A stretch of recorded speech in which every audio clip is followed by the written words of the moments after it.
Podcast Rio Ônibus, o canal para quem usa transporte público no Rio.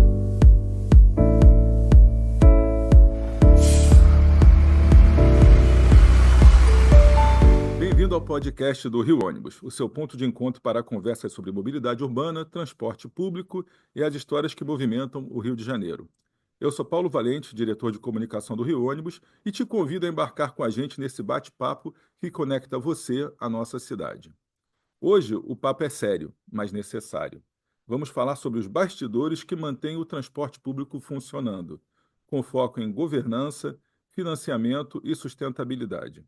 O sistema de ônibus enfrenta grandes desafios e muitos deles passam longe do que a gente vê nas ruas. E para isso temos hoje dois convidados especiais que ajudaram a escrever um artigo que merece ser lido com atenção. Recebemos Amanda Antunes, empresária e compliance officer do Grupo Redentor, e Renato Couto, administrador e especialista em análise financeira, com mais de 18 anos de experiência em consultoria estratégica. Eles vão nos ajudar a entender por que o transporte público precisa ser tratado como bem coletivo e qual o papel da boa gestão para garantir um sistema eficiente e justo. Então, Amanda, Renato, sejam bem-vindos aqui ao nosso podcast. É uma honra para nós recebê-los. A gente sabe o grande trabalho que é desenvolvido pelo Grupo Redentor. Eu já estou aqui no sistema há 40 anos e acompanho de perto o trabalho que vocês fazem.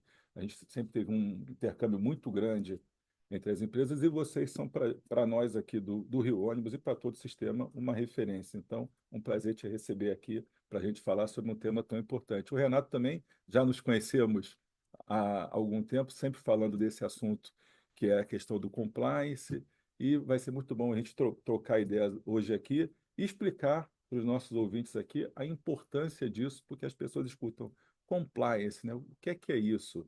E os próprios empresários, muitas vezes, as pessoas, pô, esse negócio é chato, é, é, tem muito rigor, tem muita regra, como que isso funciona? A vida não é bem assim. E custa para as pessoas entenderem a importância que ele tem. E é importante para a gente aqui no Rio Ônibus estar desenvolvendo também todo um trabalho de compliance e nós atuamos meio como multiplicadores. E é bom ver que as empresas associadas que formam aqui o nosso sindicato trabalham também nesse sentido, vem desenvolvendo os seus próprios sistemas. Então, sejam bem-vindos aqui ao nosso Obrigada, Paulo. podcast. Te agradeço muito pelo espaço. Acho que é super necessária essa conversa. Acho que é atual e eu sou uma entusiasta do compliance. Agradeço ao Renato pela parceria também desde já. Eu que agradeço aí o convite, a inclusão no assunto. E vamos lá, vamos falar um pouquinho de compliance, como é que ele pode beneficiar o sistema como um todo. Então vamos lá, para a gente começar o bate-papo, queria ouvir de vocês um pouco sobre a experiência prática com a implantação do compliance no Grupo Redentor. Como é que surgiu essa necessidade dentro da empresa, que é uma empresa familiar, como todas aqui do nosso setor, e quais foram os principais desafios e que tipo de mudança desse processo, esse processo implantado, trouxe na cultura e no dia a dia da gestão do grupo? Então, vamos lá. No Grupo Redentor, a gente começou a falar de compliance ali em torno de 2020, 2021, né? Logo depois de um decreto que falava da lei anticorrupção, que saiu a lei em 2013 e o decreto em 2019, e a gente levantou essa bola muito por conta de leis, normativas e o mercado como um todo que exigia, né? No Grupo Redentor, a gente começou esse pilar, essa base, com o Renato Chagas, Sim, que inclusive é o consultor de vocês sim, hoje, sim. e a gente foi não só pela necessidade, mas muito pela necessidade da governança, né? Um grupo familiar, 75 anos completos no mês que vem, num mercado onde a transformação ela é viva, ela acontece a todo momento e a gente precisa estar atualizado. Numa pós-pandemia, o grupo se viu sobrevivendo àquela situação toda, acho que Sim, como todo setor, né? Então, um pouco desorganizado, um pouco deixando para trás processos que eram naturais e orgânicos do grupo, que foi necessário sim. deixar um pouco de lado, e a gente precisava dessa organização. A governança entra com muita força nesse lugar. Eu sou da terceira geração dessa família, e falar de sucessão se faz muito necessário, e falar do futuro junto e frente às licitações que estão vindo, né? Sim.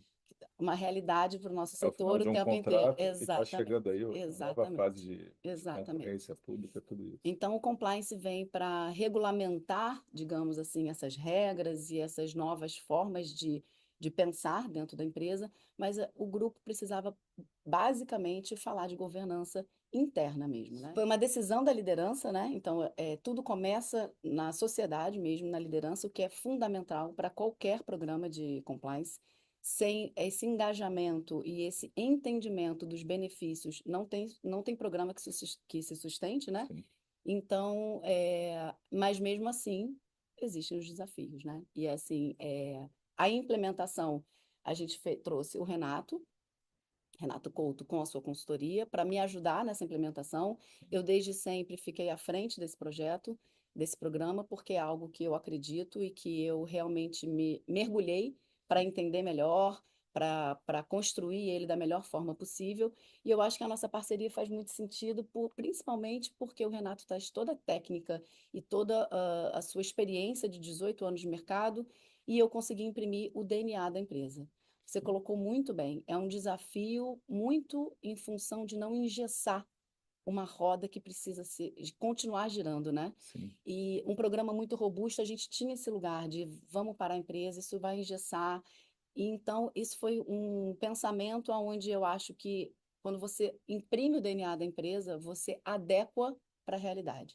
E a gente tem feito isso, acho que muito bem e de acordo com o momento, né? Sim. Eu e Renato, a gente já teve situações de a gente precisar apertar o pause por conta do momento do setor. Então, a gente diminui o programa, mas a gente não paralisa ele. Mas a gente programa as grandes ações e o que vem pela frente para um segundo semestre, né? Então, a gente vai moldando. Tudo é muito vivo e muito adequado à realidade desse caso, da nossa empresa, mas que poderia ser de acordo com qualquer um, empresa, né? sim. A implementação eu deixo para o Renato. A implementação ela veio, né, após aquela fase inicial de diagnóstico que a Amanda comentou, foi feita pelo Renato Chagas, onde foi feito todo um levantamento do que existia dentro da empresa, do grupo, Sim. em termos de cadeia de comando, regras internas, código de ética, se havia ou não um canal de ética, canal de denúncias em funcionamento. Enfim, o diagnóstico tirou toda aquela fotografia e apontou onde havia oportunidades de avanço, tá? Como a Amanda bem lembrou, era um contexto ainda de pandemia e tal, em que as coisas precisavam ter um cronograma flexível o suficiente para que, quando nós chegamos para implementar, né, todas aquelas oportunidades de avanço, as melhorias, etc., aquele esforço, que era um esforço, uma agenda do setor de compliance, capitaneado pela Amanda, e a consultoria que estava ali para ajudar, não causasse uma perturbação acima do necessário, acima do razoável, para as áreas operacionais, para a manutenção, para o administrativo, para a própria liderança, para a diretoria. Então, acho que um mérito do programa que a Amanda liderou no Grupo Redentor foi ter essa sensibilidade de dizer o seguinte: esse cronograma podia ter sido feito assim, né, em um tempo X, mas ele acabou sendo uma derivada desse tempo X, X vezes um fator, né, 1,5, 2, Sim. mas em função dessa sensibilidade. E eu acredito que foi uma decisão muito acertada, porque o programa ele foi implementado e se sustenta até hoje. Talvez se ele tivesse causado aquele nível de perturbação, porque estamos agarrados a uma agenda que foi pensada meses atrás e não tivemos essa sensibilidade, talvez o programa não tivesse ganhado a força que ganhou. De lá, enfim, está até hoje assim. Eu acho que, só reforçando também o que a Amanda comentou, uma riqueza muito grande dessa experiência foi a maneira como a mensagem do compliance ele permeou a empresa como um todo, Paulo. Se você visitar o Grupo Redentor hoje, você vai ver do fiscal de linha ao motorista, ao diretor, ao encarregado da manutenção, todo mundo sabe que é compliance. Esse é o meu case particular que eu carrego com muito, muito orgulho, né? É uma coisa difícil, né? Você estava falando aqui, quando você falou, eu pensei num termo que a gente usa muito nas empresas. Você está trocando o pneu do ônibus com o ônibus andando. Exatamente. E no momento acho que a pior crise, vocês passaram por crise pior na época da encampação, Sim, que se deu na primeira geração ainda. Eu me lembro que eu estava começando no setor sim, quando houve esse episódio, depois a empresa voltou e vocês tiveram esse trabalho todo. Mas é uma mudança que minha observação do Grupo Redentor, ele sempre teve uma cultura muito forte própria das pessoas, tinham aquele orgulho, eu sou da Redentor.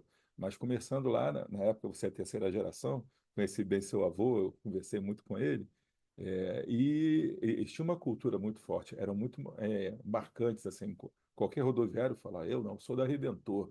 Entende? Quem concorria, que era o meu caso, concorria com a Redentor ali, de vez em quando eu estava, mas lá na Redentor é assim, tu não está satisfeito, vai trabalhar na Redentor, pô. Sabe? E, pô, tinha essas coisas. E é uma dificuldade muito grande, eu acho que é um grande mérito.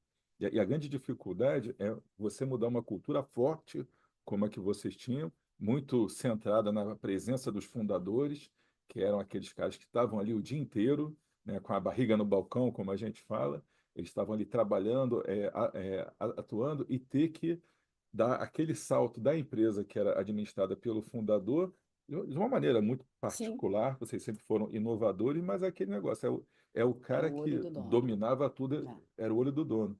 Para o tamanho que vocês atingiram, ter um nível de profissionalização, de informatização, foram vários ciclos na empresa, sempre com essa cultura forte. Implantar a cultura de compliance, eu acompanho a implantação aqui do Rio Ônibus, é muito É difícil, muito que as difícil. pessoas questionam demais e você deve ter ouvido. Ah, mas na época do, Do do, seu do avô. seu avô, Uhum. na época da sua mãe, na época de fulano, de Beltrano, não era assim. É, Então, esse é um dos desafios. me fala desse desafio. Exatamente. Bom, eu pensei aqui em alguns desafios, né, enquanto a gente Uhum. está aqui conversando. O primeiro desafio, já comentei, que eu acho que é a liderança entender os Sim, benefícios do compliance e viver eles de verdade, né? Eu sim, acho que a mensagem tem que ser sempre a partir da liderança, né? sim, Então, isso é um desafio, mesmo tendo sido uma decisão nossa. sim, Ainda assim, é preciso não basta dizer que temos compliance, é preciso vivenciar o sim, compliance.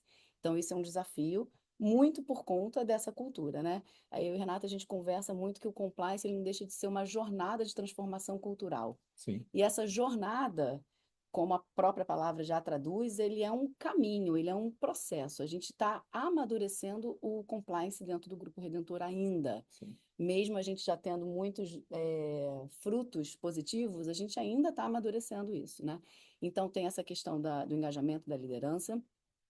Para o nosso caso em particular, um desafio enorme foi treinamento de quase 4.000 funcionários Sim. em 4 garagens diferentes, em turnos diferentes, fazendo treinamento à noite, de manhã e de tarde. É um outro trabalho de logística. Exatamente. E aí eu não Fazer posso isso. deixar de falar que no Grupo Redentor a gente montou uma equipe muito pequena, tá? Sou eu e mais 2 pessoas só, mas uma equipe coesa, uma equipe que dá tudo por esse trabalho, por esse projeto. A gente conseguiu treinar os 3.500 funcionários com todo o programa de implementação de compliance, sozinhos, só nós, né? Assim, foi um trabalho muito árduo, mas que faz valer muito a pena quando a gente vê exatamente o que o Renato falou. É do motorista ao encarregado, Uhum. ao diretor principal, a todo mundo sabe do que se trata.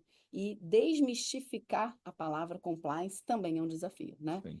Porque por si só já é uma palavra difícil, diferente, e a gente tem que falar na linguagem de diferentes setores, né? Exatamente. Como era uma dificuldade que a gente falava lá na empresa, em muitas reuniões de RH aqui do setor, como que eu levo uma mensagem que, digamos, é elitizada, é uma coisa que vem, é um papo de administradores, de consultores, de tudo, é uma coisa mais acadêmica, digamos assim. Como que eu coloco isso na linguagem do motorista, do auxiliar de serviços gerais, daquele pessoal que está bem na base ali? Como que a gente traduz todos esses conceitos bonitos, nomes em inglês e Hum. tudo? Como é que a gente faz o pessoal da ponta entender?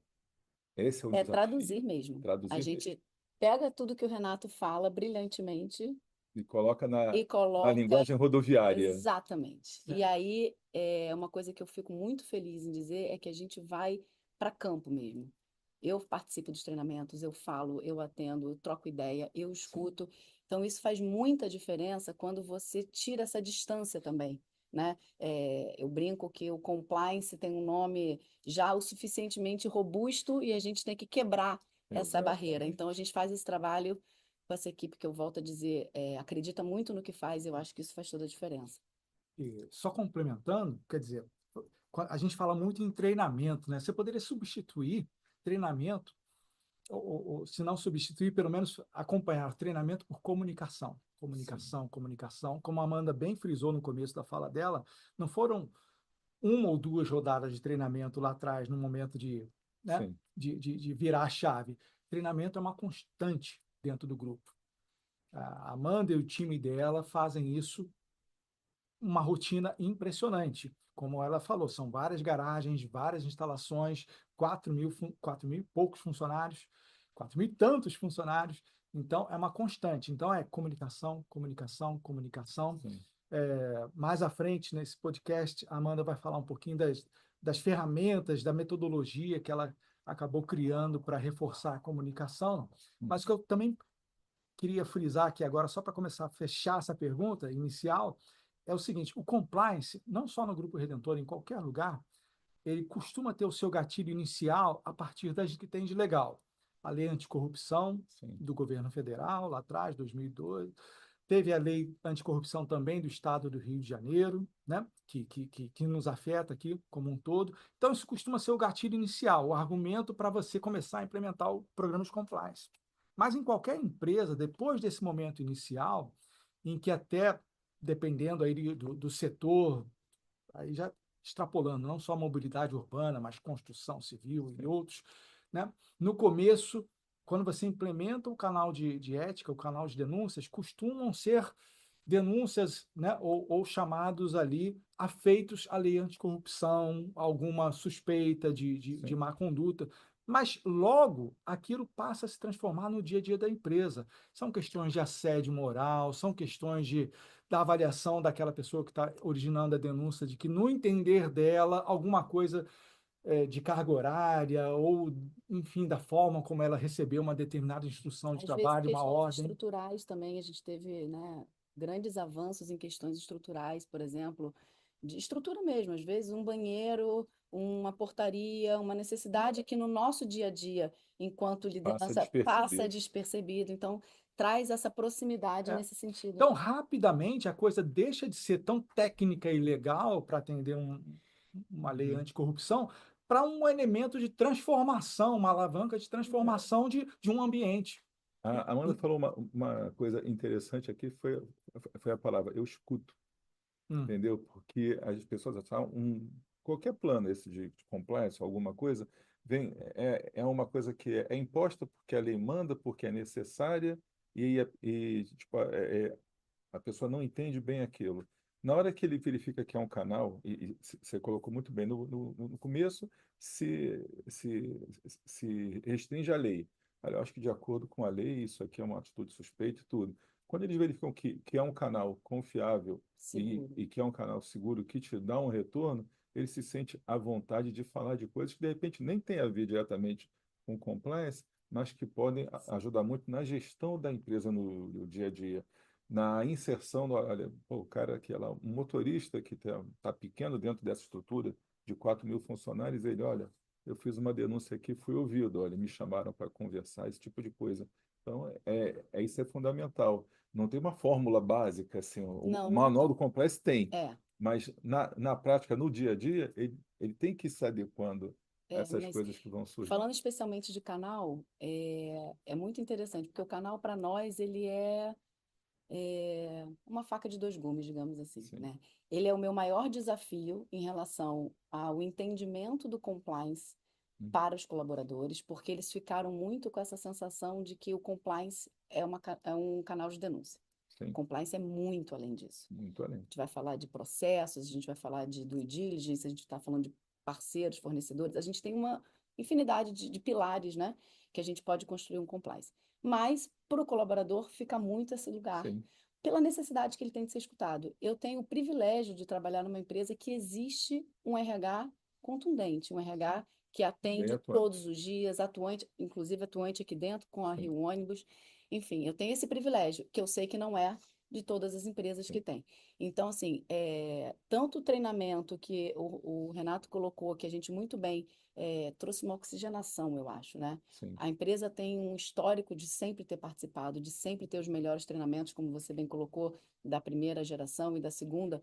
Treinamento sempre foi uma coisa muito pontuada dentro da empresa, o RH sempre conduziu isso muito bem, que se perdeu por muitos motivos, e pandemia também, enfim. sim, Mas eu acho que o compliance, ele resgatou, acho que a palavra é essa, ele resgatou essa nossa essência do Grupo Redentor, de treinamentos constante, mas também o canal trouxe uma escuta segura, sim. uma escuta onde a pessoa não precisa mostrar Porque antes era muito aquela fofoca, exatamente. rádio Leão, rádio Qualquer coisa, eu Corredor. tenho medo de falar, porque o meu gestor vai saber que fui eu que falei. Sim, Então, a gente vê hoje um canal seguro, para além do RH, que continua sim, funcionando brilhantemente, a gente tem esse canal. E aí, muito bem colocado pelo Renato, a gente ganhou muita agilidade em questões internas que antes demorariam muito tempo para serem resolvidas, né? Porque agora eu tenho um canal, um seguro, e é seguro mesmo, porque eu sim. vou verificar se aquilo é verdade. A gente não pega qualquer coisa e traduz numa verdade absoluta. A gente tem todo um Tem passo a toda passo, uma tem todo um verificação aqui, cuidado e tal. claro. Mas quando é verificado, a gente já tem ali uma questão para ser resolvida, e aí a gente faz com todo esforço e com todo o entendimento do momento. Nem tudo pode ser feito naquele Sim, momento, mas a gente tem ali pelo menos uma ordem, vamos dizer, de priorização para que aquilo aconteça. E eu vejo que tem tido resultado. Quando a pessoa entende que o compliance não é apenas a denúncia, mas a denúncia nos ajuda a melhorar, eu acho que começa a fluir melhor. sim. Bom, vou partir aqui para a segunda pergunta, porque a gente, de Senão a certa gente não forma, já sai está daí. entrando nas respostas dela. A maior parte das empresas de ônibus do, do Brasil, né, aqui do Rio de Janeiro, todas têm uma base familiar. Tem lá o seu fundador, segunda geração, terceira, algumas já num nível de profissionalização muito grande, mas quando você chega no conselho, pelo menos, nos grupos maiores, a família está lá representada, até com alguns conselheiros de fora, mas o núcleo familiar permanece lá. E no artigo de vocês, vocês destacam a necessidade da profissionalização da gestão, das boas práticas da governança e do complexo, que isso tem sido decisivo para modernizar o setor. E a gente verifica isso na prática. Mas, pensando nisso, como que isso vem refletindo na qualidade do serviço prestado para o passageiro, para o nosso cliente? Porque, internamente, a gente vê essas mudanças. A gente fala muito, a mão de obra antigamente era melhor, o pessoal hoje tem muitos direitos, É, não liga muito para os seus deveres. Antigamente as pessoas tinham palavra, aqueles chavões que vocês escutam o tempo todo. Eu, como estou há muito tempo nisso, de fato, eu concordo. Antigamente, as pessoas tinham, sei lá, um outro ritmo de vida, uma forma de pensar, um outro nível de educação familiar, digamos assim, e a gente trabalha com um segmento em que as pessoas são recrutadas, não, em comunidade, normalmente, são pessoas que não têm, muitas vezes, uma educação formal, não tem aquele núcleo familiar tradicional, isso se reflete no serviço. Como que vocês conseguem enxergar isso com relação aos clientes? Isso chega, essa qualidade, essa mudança acaba sendo percebida pelos clientes? Vamos descontar aqui toda a crise que a gente passa, vamos lá. descontando a crise. Vamos lá. Quer começar? A Pode pergunta começar. agora foi boa, foi complexa. Posso começar? Bom, vamos ter como ponto de partida que o passageiro, que é o nosso cliente final, ele não vai, via de regra, ele não vai ver o balanço financeiro da empresa. Não, não vê. Não vai. Tá? Mas ele vai perceber se o ônibus está sujo ou se está limpo, se ele está Exatamente. passando no horário, se a manutenção está em dia ou se está deixando a desejar. Então, essas coisas visíveis, práticas, ele sente na pele, tá Sim, certo? E tem uma visão que pode ainda persistir em alguns ambientes, que é equivocada, que é governança e compliance é coisa de empresa grande, de grandes corporações, e que aquilo trava os nossos processos, engessa a nossa operação. Nada podia ser mais diferente da realidade. Na verdade, como a gente procurou demonstrar no artigo e vai reforçar aqui nessa nossa conversa, o que é governança? Governança é você estabelecer uma gestão com metas, acompanhando indicadores, e dando consequência a esse acompanhamento. Ora, se eu tenho metas de manutenção preventiva e corretiva, se eu tenho metas de limpeza dos ônibus, se eu tenho metas até vindas de um escrutínio público, né?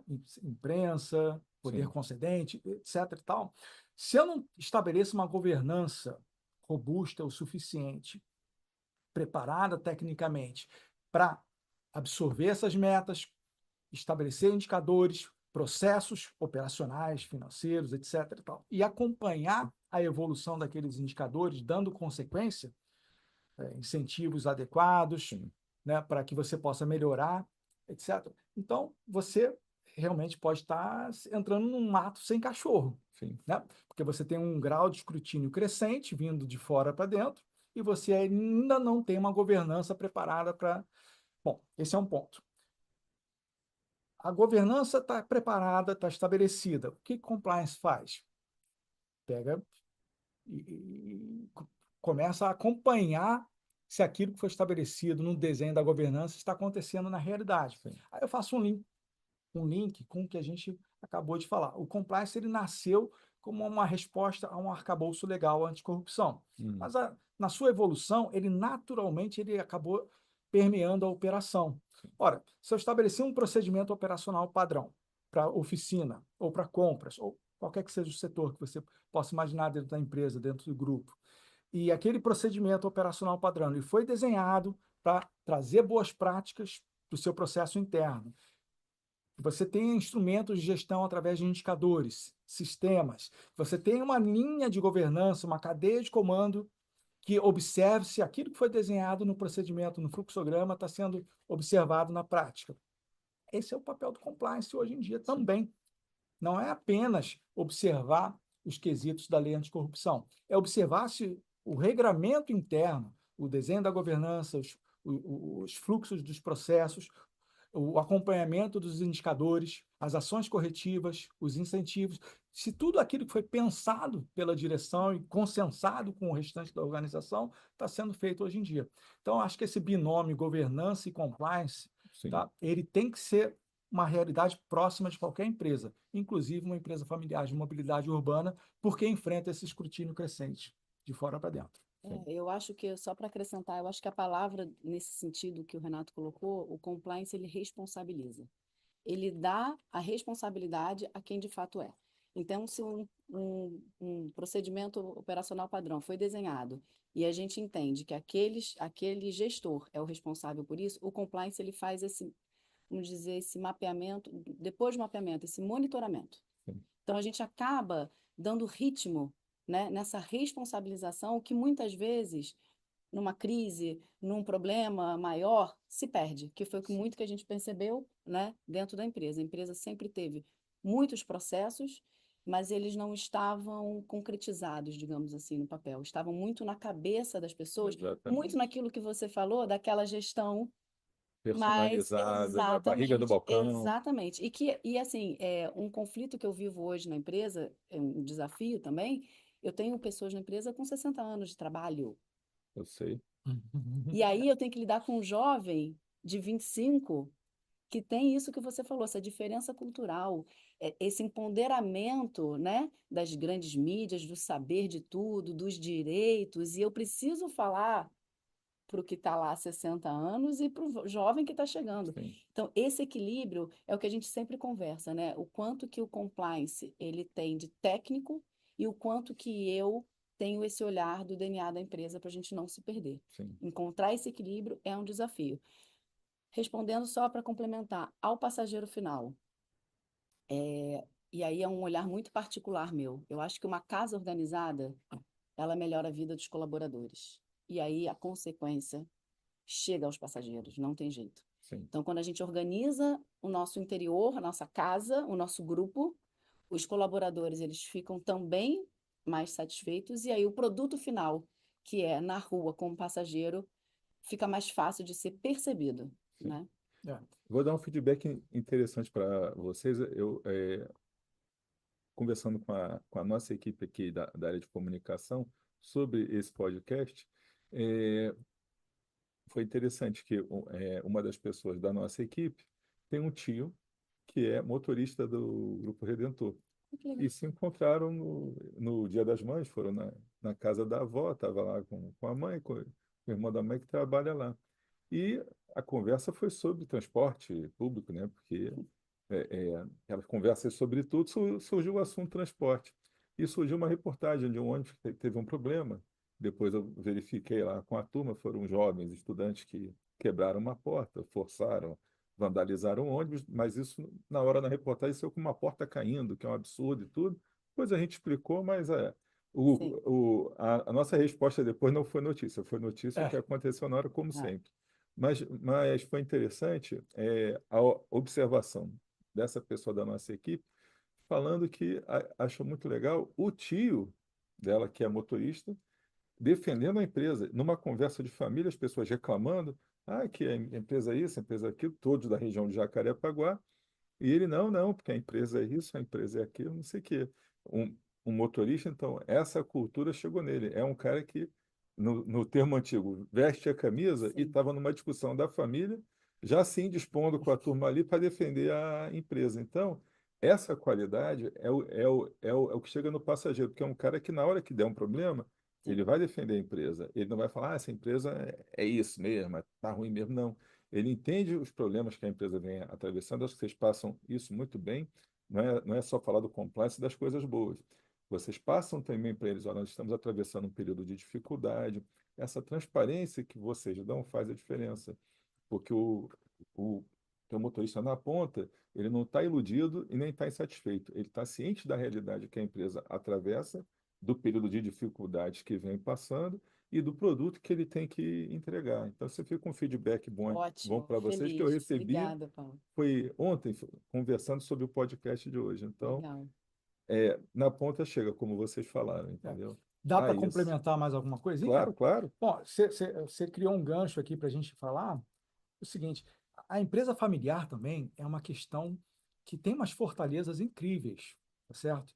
Ela normalmente, quer dizer, a Amanda está aqui, terceira geração. Você imagina, é um empreendimento geracional, não só por parte Esse do. teu cara de 60 anos, ele se sente parte da família. Com Não é? certeza. Não é? Com A família é certeza. redentor. Sim, E às sim, vezes o filho dele também foi para a empresa. sim. Sim. Aquela coisa, é geracional, Sim. tanto pelo lado dos Tem descendentes do famílias que estão lá, fundador. que garanto que já passaram mais de 20 membros da família trabalhando lá. Tem gente que fala que me viu crescer no Vocês pátio, não. enfim, Então, isso aí, isso é comum. a empresa familiar tem essa característica intrínseca. É um enraizamento local Sim. nas suas geografias, é um compromisso com longo prazo que às vezes você não encontra na direção de uma grande corporação. Não, O cara não. está ali para ficar Você não 3, tem 4 vínculo. anos, Era uma pergunta que eu ia fazer. O vínculo com a o comunidade ali, vínculo com a região. comunidade. Então, isso tudo é muito bom, tá certo? Agora, os desafios, por outro lado, você tem questões de sucessão, tá certo? Uma falta, às vezes, de clareza nas regras de acesso. Eu sou parente, eu tenho direito. Mas peraí, e a sua formação? E o seu preparo técnico? Isso Né? tudo, isso tudo pesa. Isso tudo Eu pesa, acho que de atualização, de uma maneira geral, né? né? Sim. Modernização mesmo. O próprio desempenho, ok, você reuniu os quesitos de acesso à empresa por formação, por preparo técnico, você rodou algumas áreas como trainee, né? E aí você sentou numa cadeira mais importante, digamos assim. Mas e o desempenho corriqueiro? Aquilo é acompanhado? Você recebe feedback? Tem avaliação? Tem Aí vem a consequência? complicação dentro do grupo. Isso vem de empresa familiar também, e muitas vezes você escutava, mas eu também sou dono, eu também não sei o quê. E a gente de vez em quando se deparava com isso. Por que que um sobrinho está participando e o outro não participa? Por que que isso, que aquilo? Aí eu muitas vezes tive a árdua tarefa que meu pai delegava isso, vai lá e explica para o teu tio que não é bem assim. Aí, pô, mas é difícil, porque uma coisa é a gente senta aqui para discutir um assunto da empresa. Na hora do almoço, a gente briga. Eu com meu pai, muitas vezes, a gente na hora do almoço estava discutindo por causa da empresa. Às vezes eu tinha que falar, pô, pai, na hora do almoço nós somos pai e filho. Mas Nós, eu acho que isso é um nós não somos desafio de diretores da vida empresa. familiar, saber É separar. saber separar as coisas, Exatamente. porque não dá. Você discute no trabalho, depois você chega em casa, E o almoço de domingo fica difícil. fica difícil. Então Não, você tem que o papel da saber lidar governança com bem isso. desenhada nessa história que você está contando agora é saber alinhar todos os interesses. A Sim. gente até cita no artigo o modelo dos 3 círculos, né? Propriedade, gestão e família, né? Nem sempre todo mundo que é família é proprietário, nem todo Sim. proprietário faz parte da gestão.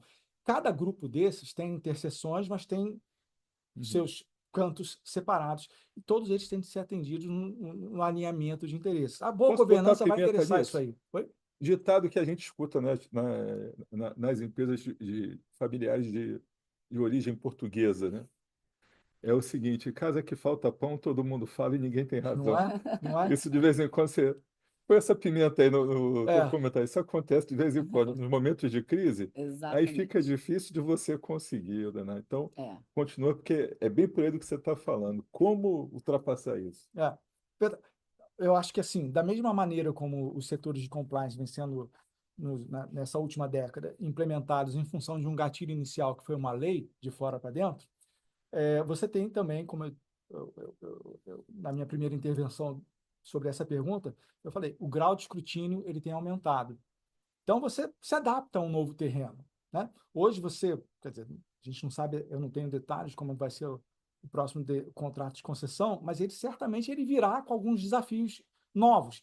E você se adapta a um novo terreno, Sim. tá certo? Se a governança se adaptar a empresa a esse novo terreno, o compliance ele vai, no momento seguinte, monitorando, verificando se aquela governança está Exatamente. sendo respeitada na prática.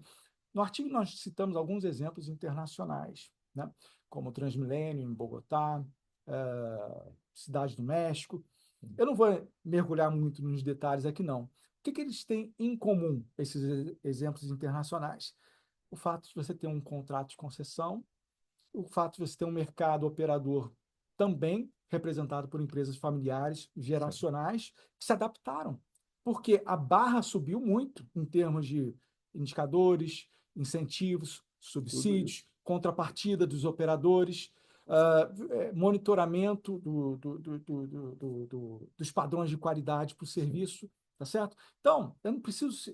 Até trouxe aqui uma colinha para a gente Isso desdobrar a isso gente aí, fala em outros podcasts que a É, gente já vem tratando disso. não é? Mas o denominador comum é esse: o uma assunto é barra mais extenso. elevada, uma barra mais alta, e aí mercado operador se preparando para atender aquilo. Não, Passa e por governança e por só compliance. para te complementar, o que eu acho interessante nessa pesquisa que a gente fez desse artigo, que foi uma parceria com o Instituto de Compliance do Rio de Janeiro, é mostrar que é possível, né? Uhum. Realidades muito próximas à nossa, né? Com as mesmas premissas, podemos dizer assim, e que conseguiram, e que Sim. estão aí. Passaram. Exatamente. Então, Então, acho que a gente tem que trazer para a gente o que é bom, tentar replicar e adequar o que a gente tem da nossa realidade. Eu acho que é Só para fundamental. fechar a sua pergunta da minha parte, como é que o passageiro é beneficiado por todo esse discurso de governança, compliance, etc.? O passageiro é beneficiado porque o operador ele estabeleceu processos bem definidos, metas claras, ele acompanha indicadores, ele tem pessoas certas nas cadeiras certas, com preparo técnico, com formação, ele é também acompanhado e se o desempenho dele vem abaixo do esperado, tem ações corretivas, se ele desempenha bem, tem os incentivos para ele permanecer melhorando continuamente e o compliance vai monitorando tudo isso para transformar o papel em realidade. Acho que é isso que o passageiro percebe na ponta. certo.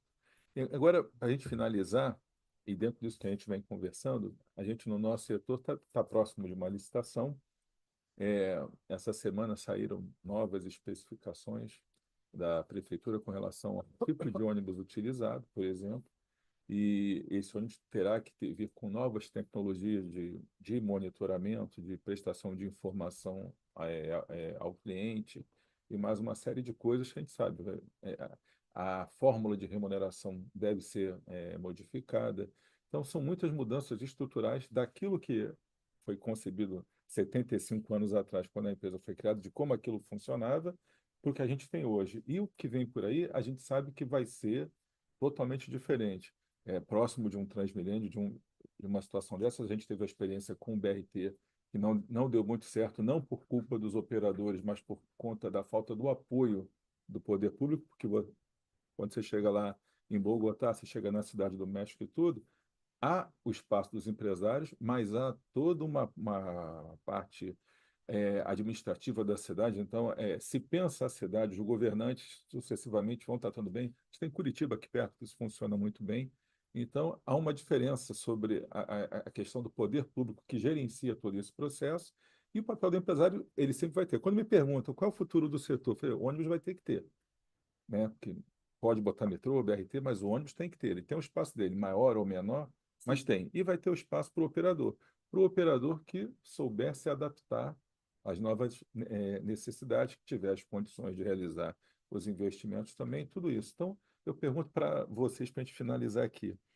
É, dentro de tudo que está mudando na mobilidade urbana, no transporte público, dos desafios que a gente já vem falando em outros podcasts aí, estão se apresentando para o transporte público, para a mobilidade urbana e para os gestores das empresas prestadoras de serviço, que é onde nós estamos.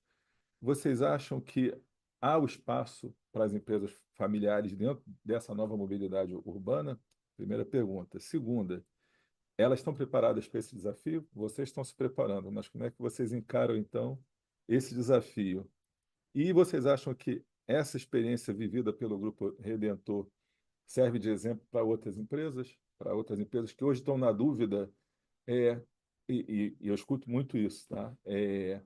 Cara, como é que vai ser para frente? Ontem me perguntaram como vai ser o novo edital de licitação. Será que eu devo participar? Será que eu vou conseguir? É uma empresa com o mesmo perfil que a gente Não, conhece. eu acho que é a sombra do momento, né? Então, me falem sobre essas três questões. Primeiro, tem espaço para o familiar? Segundo, o grupo está preparado? Terceiro, a gente consegue ser fonte de inspiração para os outros? Bom, A ideia é de vocês. Deixa eu começar, porque assim, a primeira pergunta é, tem espaço, né? Para o Sim, grupo familiar. Eu acho que tem espaço para o grupo que se preparar. sim, Eu acho que tem espaço no novo molde. Eu acho que tem espaço com profissionalização. Eu acho que tem espaço para quem se atualizar do mercado como um todo, não apenas no setor, mas estiver embasado do que o mercado está acontecendo. A gente poderia falar de LGPD, de sim, SG, de tantas coisas que estão vindo e a gente vai ser engolido se a gente sim, não se preparar. Então, acredito sim muito que tem espaço, mas com essa adaptação, essa adequação do que está se sim, apresentando. Nos velhos moldes, eu não acredito, sim. tá? Quer complementar? Senão eu vou passar para a segunda. não, não, basicamente. A segunda foi o Grupo Redentor, que você perguntou, não é? Sim. Então, o Grupo Redentor, eu acho que, de uma maneira muito orgânica, pela necessidade interna dessa governança, ele acabou entrando nessa fluidez do que o momento pede. Então, eu acho que sim. Eu acho que a gente está se preparando, eu acho que ainda existe um caminho longo para nós, né?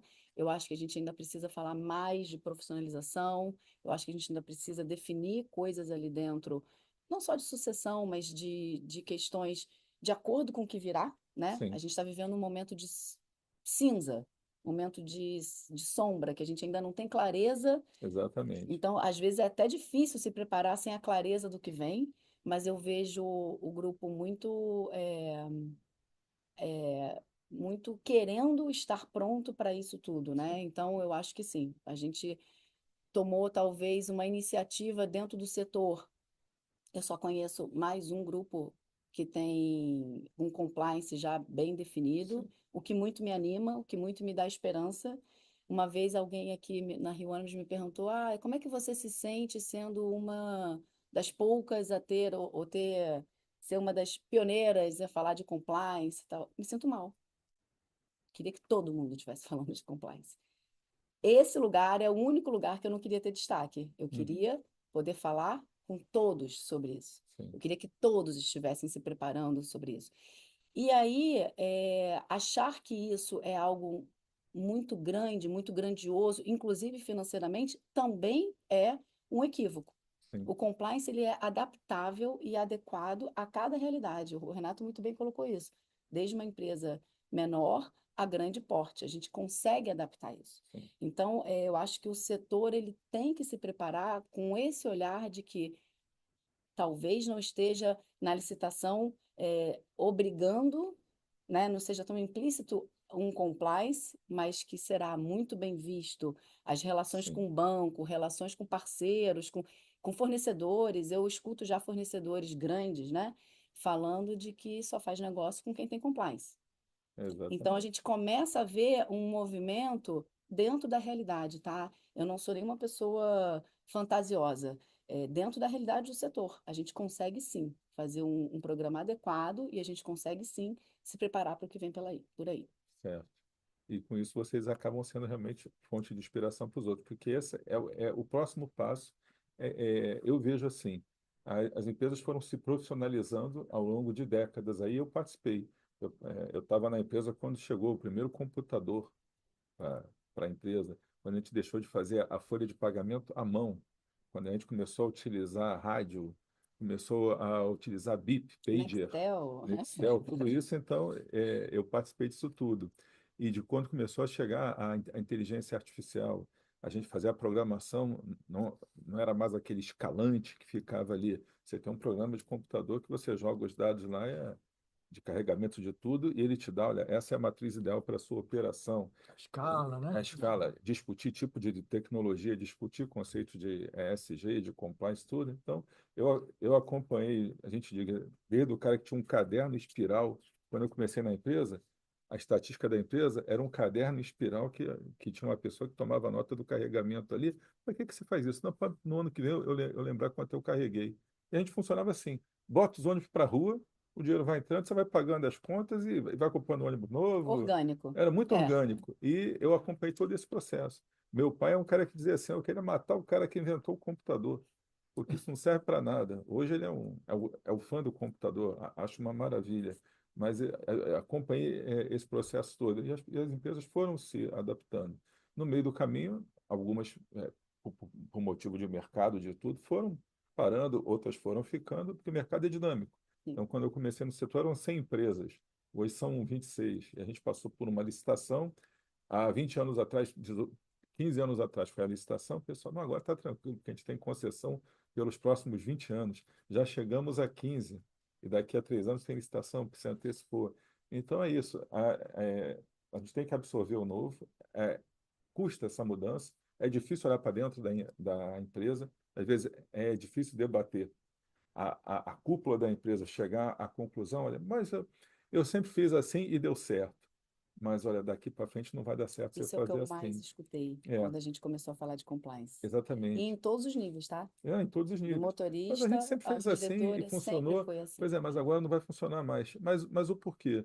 Olha, porque existe uma coisa que é o mercado. Existe uma coisa que é a evolução. Essa jornada, que você Uhum. colocou muito bem, é uma jornada. Então, deu certo até aqui. Daqui para frente não dá mais. Os modelos têm que mudar. E a gente hoje está falando de uma coisa que é bem atual. Pode ser que daqui a 3 anos, quando vier a licitação, existam a inteligência artificial tenha trazido novidades, tenham outras coisas, a cidade tenha mudado. Então, é uma coisa muito dinâmica. Você não contava até a pandemia com esse boom dos aplicativos, com o mototáxi, Sim. com as vans que entraram, com questão de milícia, de tudo isso que envolve. Então, como é que você lida com esse cenário todo? E o transporte público é um pedaço da mobilidade é, urbana, que é um pedaço do funcionamento da nossa cidade. Então, a Sim. gente tem um papel fundamental dentro dessa engrenagem. E nós mesmos nos omitimos de ter essa participação, de ter isso tudo. Então, há uns anos atrás, era impensável a gente estar tendo esse papo sobre podcast, porque, no podcast sobre compliance, sobre esse tipo de coisa, porque as empresas não estavam nem aí. Era aquele negócio: isso é para inglês ver, você também escutou isso. Muito. Isso é só para inglês ver. Entendeu? E na prática você vê, quando você aplica, vencendo todos os obstáculos, você vê: olha, isso funciona e traz efeito. Eu acho que isso traz credibilidade para o negócio e estimula todo mundo a entrar. Então, para o pessoal que está nos ouvindo, pô, Sim. mas pergunta que me fizeram ontem: eu vou participar ou eu não vou? O que é que vai estar nesse edital? Será que estou pronto? Cara, a gente não pode dizer o que vem escrito, mas a gente tem uma ideia por tudo que vem acontecendo em volta. Então, vocês estão de parabéns aí pelo trabalho que vocês fazem.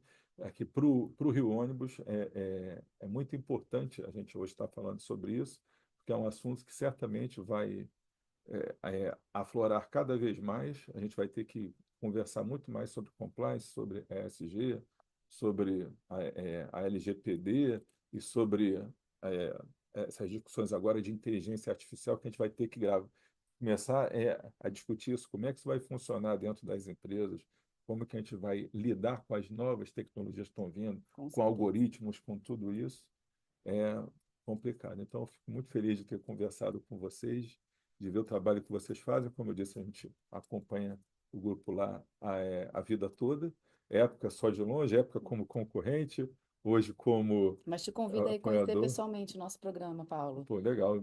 Falando de Estaremos comunicação, lá. a gente deu um avanço muito grande, né? A gente criou formatos e metodologias para estar próximo do colaborador. É muito difícil. Como você chega lá? Exatamente. Só um episódio rápido aqui para a gente finalizar.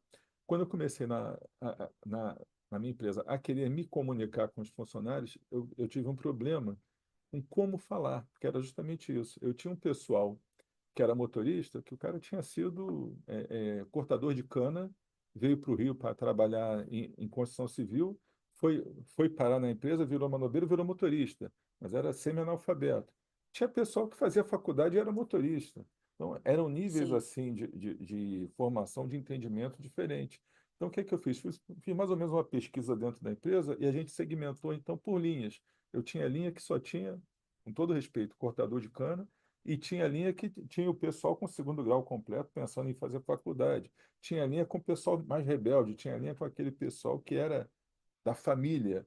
E aí, cada reunião que a gente fazia, com cada linha, a gente tinha uma apresentação diferente, ainda na transparência, trocando as transparências ali no... Como é que é o nome daquele... Slide. Não, tinha... Projetorzinho, né? O projetor. Não era um data show, era um projetor que você trocava as transparências. Então, para cada linha, a gente adotou um discurso diferente, um discurso mais formal, um outro discurso mais rebelde até, para a gente conseguir chegar, tipo assim, cativar a audiência. Aquele negócio do cuspe-giz, você ficar ali lendo o manual, o pessoal te olhando para o relógio, ninguém absorvia nada. Então, como fazer a gente absorver? A gente usou o teatro corporativo, usou muita coisa para conseguir chegar até o pessoal. E foi difícil, conseguiu. Hoje, com a internet, é mais fácil. Então, esse desafio que vocês estão fazendo aí é bem interessante. Parabéns. E vamos lá visitar e vamos gravar mais futuramente sobre os desdobramentos disso que a gente está fazendo hoje. Então, Amanda, muito obrigado por participar. Renato também.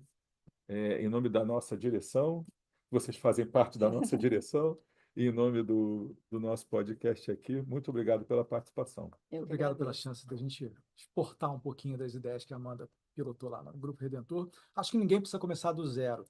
Tá? Quem tiver interesse em descobrir como é que isso se desenrola dentro da empresa, poderia talvez articular então, com a Amanda. A Amanda está aqui, pode falar quem estiver assistindo a gente aqui. Eu estava fora da imagem aqui um tempão, mas tá bom. Então, quem tiver interesse em conhecer melhor o trabalho, pode entrar em contato com o grupo também, com a Amanda, para visitar lá e saber. Isso aí. Então, pessoal, agradecendo mais uma vez a Amanda Antunes, empresária e compliance officer do Grupo Redentor, e ao Renato Couto, administrador, especialista em análise financeira e em consultoria estratégica, chegamos ao fim de mais um episódio do podcast Rio Ônibus. Obrigado por embarcar com a gente, continue nos acompanhando e fique ligado para não perder o próximo destino. Apresentação e supervisão, Paulo Valente. Roteiro e produção, Peter Barcelos. Produção técnica, One Marketing. Rio Ônibus. Seu dia passa por aqui.